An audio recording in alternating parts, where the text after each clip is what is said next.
Are the state schools teaching religion?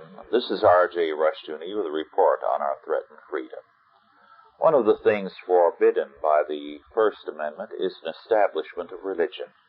That is, tax funds going for the maintenance, support, or propagation of any one church group or religion or any groups of such churches. We see this principle being routinely violated today by the curriculum makers of public education, or more accurately, statist education. These curriculum makers routinely make humanism and humanistic values basic to their guidelines and texts. I have many such guidelines and textbooks before me, but let me cite one as an example. Donald A. Reed and Sidney B. Simon edited a textbook for teachers, the Humanistic Education Sourcebook. One chapter, among others, is on values and valuing. It is taken from a study of values and teachings by Louis E. Rath, Merrill Harmon, and Sidney B. Simon. For them, a value cannot be derived from God. It has to be the free choice of the individual from among many alternatives. Values are personal, not religious. Values are mainly a product of our experiences, according to the authors. Quote, not just a matter of good and evil, unquote. Values come out of the flux of life, thus quite obviously not from God. We are told that parents should not tell children, you shouldn't do that, or you shouldn't be interested in things like that.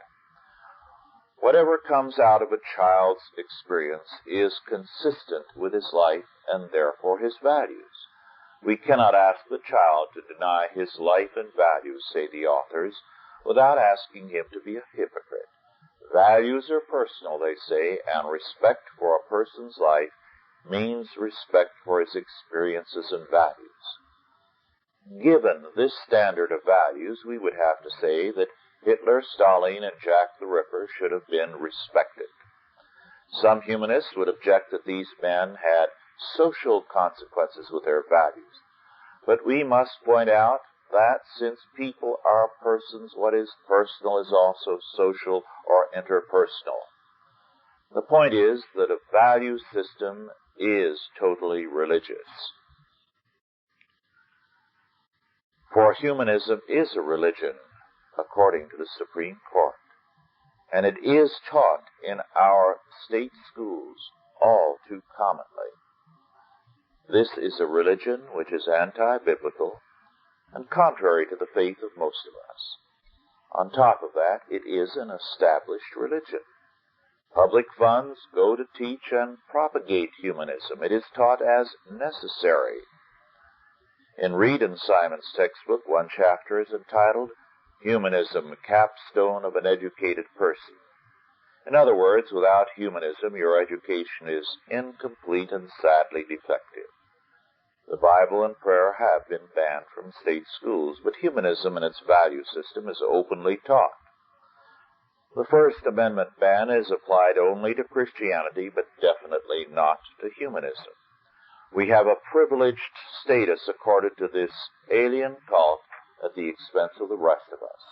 If you protest this, you are called a bigot. The day of newspeak and doublethink has come. This is R.J. Rushdoony with a report on our threat to the freedoms.